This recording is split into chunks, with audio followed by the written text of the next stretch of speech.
எப்போ வேணாலும் நீ எங்கள் வீட்டுக்கு வரலாம். அதுக்காக நான் உன்னை இங்கே வந்து இருன்னு சொல்கிறேன்னு அர்த்தம் இல்லை. ஒருவேளை உனக்கு அந்த ஹாஸ்டல் பிடிக்கல, இல்லை அங்கே ஏதாவது பிரச்சனை அப்படின்னா நீ அண்ணன்கிட்ட சொல்லுண்ணே. ம், சரிண்ணா, நான் கண்டிப்பா சொல்றேன். சரிப்பா. சாப்பிட்டியாப்பா? ஆ, சாப்பிட்டேண்ணே. நீங்க? ஆ, நான் சாப்பிட்டேன்ப்பா. காலையில் ஆம்லெட் போடும்போது கூட உன் ஞாபகம் தான்ப்பா வந்துச்சு. உனக்கு தோசை கூட ஆம்லெட் வச்சு சாப்பிட்றது ரொம்ப பிடிக்கும்ல, அதான் ஆம்லெட் போடும்போது உன் நினைப்பாவே இருந்தது. சரிப்பா, நல்லா சாப்பிடுண்ணே. எதுவாக இருந்தாலும் நீ அண்ணனுக்கு ஃபோன் பண்ணிடணும். சரிண்ணே. அண்ணா, பல்லவன் எப்படி இருக்கான்? ஆ, அவன் நல்லா இருக்கான்ப்பா. அண்ணா, அவன் எதுவும் ஃபீல் பண்ணலல்ல? அவன் எப்படிப்பா ஃபீல் பண்ணாமல் இருப்பான்?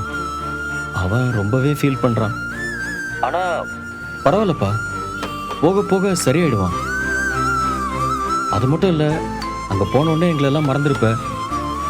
கொஞ்சம் கொஞ்சமாக அப்படியே இதெல்லாம் பழகிறது தானே, அதெல்லாம் பார்த்துக்கலாம்ப்பா.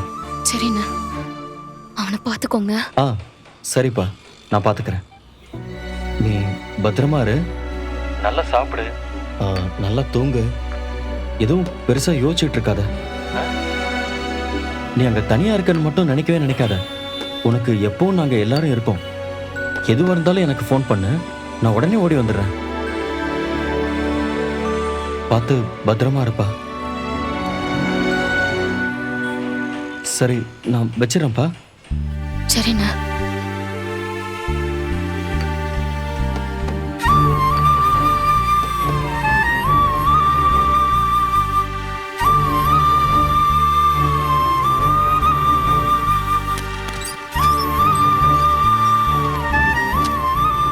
உனக்கு எப்பவும் நாங்கள் எல்லாரும் இருக்கோம்.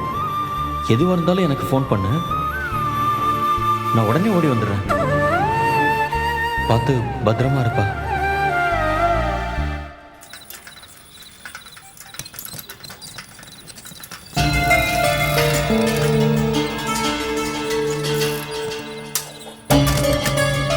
லைட்டு கூட போடாமல் இருக்காங்க. எங்கே போனாங்க எல்லாரும்? ஒருவேளை பல்லவனை சோழா ஹாஸ்பிட்டல் கூட்டிகிட்டு போயிருக்கானோ? சோழா, சோழா, சோழா, எங்கடா இருக்க? சோழா, டேய் சோழா, டேய் பல்லவா, பல்லவா, டேய் என்னடா பல்லவா, லைட்டு கூட போடாம படுத்துட்டு இருக்க? டேய் பல்லவா, ஐயோ என்னடா உடம்பு இப்படி சுடுது? மாத்திரை போட்டியே இல்லையா? போட்டேண்ணா. டேய் போட்டியா? கொஞ்சம் கூட காய்ச்சல் குறையவே இல்லையாடா? இன்னும் ஜாஸ்தியா தான் இருக்கு. சோழன் எங்க? டேய் சோழா. அண்ணா வீட்டில் இல்லைண்ணா. வீட்டுல இல்லையா? உன்னை தனியா விட்டுட்டு எங்க போனா அவன்? அண்ணா காலையிலே கிளம்பி போயிடுச்சுண்ணா. காலையிலேயே கிளம்பி போயிட்டானா? அப்ப காலையில இருந்து நீ வீட்டுல தனியா தான் இருக்கியா? டேய் என்னடா நீ நீ சாப்பிட்டியா இல்லையா? சாப்பிட்டேண்ணா. நீயாவது அண்ணனுக்கு ஒரு ஃபோன் பண்ணிருக்கலாம்லடா. இவ்வளவு காய்ச்சல வச்சுட்டு வீட்டுல தனியா வருந்த? இந்த சோழன் அப்படி எங்கடா போய் தொலைஞ்சாம? தெரியலண்ணா. சரி இரா, இத வரேன்.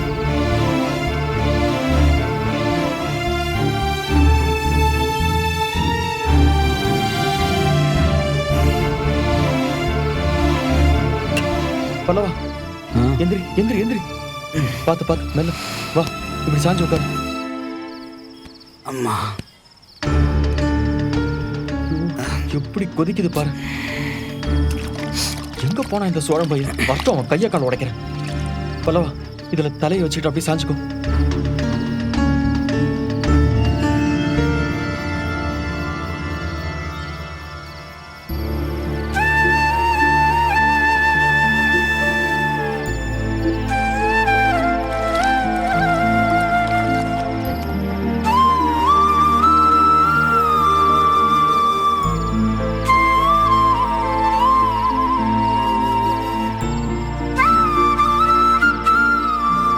பல்லவா, ரொம்ப ஜுரம் அடிக்குதுடா. வாடா, ஹாஸ்பிட்டல் போயிட்டு வந்துடலாம். வாடா. பரவாயில்லண்ணா. என்னது பரவாயில்லையா? உடம்பு எப்படி சுடுது பாரு. ஈர துணியை வச்சு எடுத்தாலும் சூடு இறங்க மாட்டேங்குது. எந்திரி வா. இந்த நிலைமையில உன்னை விட்டு போயிருக்கான் பாரு. ஒரு ஜுரத்துல இருக்கிறவனை இப்படியா தனியா விட்டு போவான்? எவ்வளவு ஆமா, நிலா பார்த்து ரொம்ப ரொம்ப நாள் lucky ஆச்சு. டி. எனக்கும் தான் பாய் கண்டிப்பா ஃப்ரெண்ட் நம்ம இருக்கானே சீக்கிரமே மீட் அவன்லாம் இந்த மாதிரி பண்ணலாம்டி. எதுவுமே பண்ண மாட்டான் ஏய், நிலா ஆமா. எடுத்தா பாரு. நிலா இந்தாங்க. எதுக்கு சாரி? இந்தா நிலா. சரி கூப்பிடுறேன். ம்.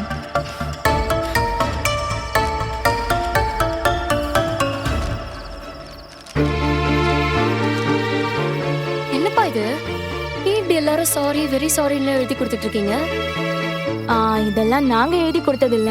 அன்னைக்கு ஹேண்ட்ஸமா ஒருத்தர் பலூன்லாம் விட்டு உங்ககிட்ட சாரி கேட்டாருல்ல, அவர்தான் உங்ககிட்ட கொடுக்க சொல்லி கொடுத்தாரு. அவரா? எனக்கும் தான் ஒரு பாய் ஃப்ரெண்ட் இருக்கான். எதனாச்சும் ஒரு சண்டை வந்து நான் பேச மாட்டேன்னு சொன்னேன்னா சரிதான் போடி பேசாதன்னு அவன் பாட்டு போயிட்டே இருப்பான். இப்படியெல்லாம் ஒன்னு கிரியேட்டிவா யோசிச்சு எதுவுமே பண்ணதில்ல. உங்க மேல எவ்வளவு அன்பு இருந்தா இவ்ளோ எஃபர்ட் எடுத்து சாரி கேட்டிருப்பாரு. மன்னிச்சிடலாம்ல. சரியா சொன்னடி. எவ்வளோ இறங்கி வந்து பேசுறாரு. இந்த மாதிரி ஒருத்தர் கிடைக்கிறது ரொம்ப பெரிய விஷயம். ஜென்யூனா இருக்காரு. இதுக்கு மேல என்ன வேணும்? அப்படி என்ன மன்னிக்க முடியாத தப்பு பண்ணிட்டாரு. நிலா, என்ன பிரச்சனை உங்களுக்குள்ள? அவரும் என்னென்னமோ ட்ரை பண்றாரு. நீங்க இறங்கி வரவே மாட்டீங்க. நிலா, நிலா.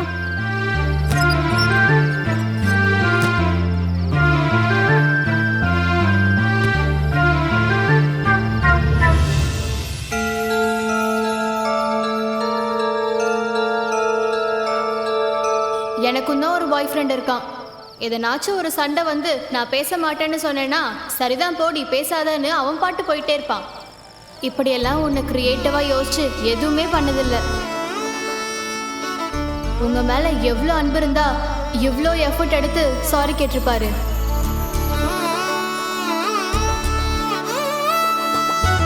ஒருவேளை சோழன் எதுவும் அன்னைக்கு வந்த மாதிரி மறுபடியும் வந்து நிக்கிறாரா?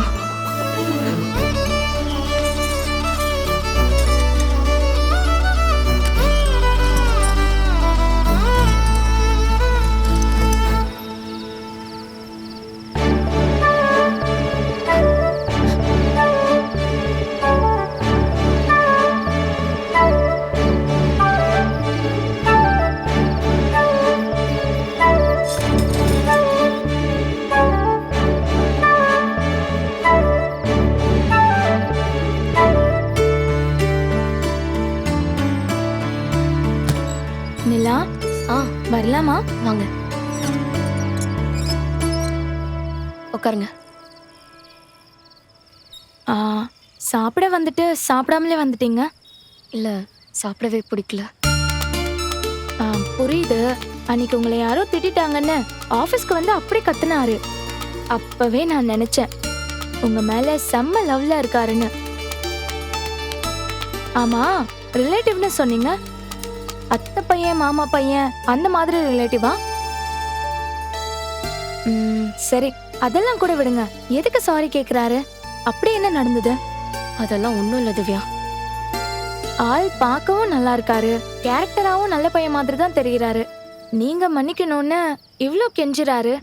இந்த மாதிரி ஒரு ஆளை லவ் பண்றதுக்கு ஏன் இவ்ளோ யோசிக்கிறீங்க?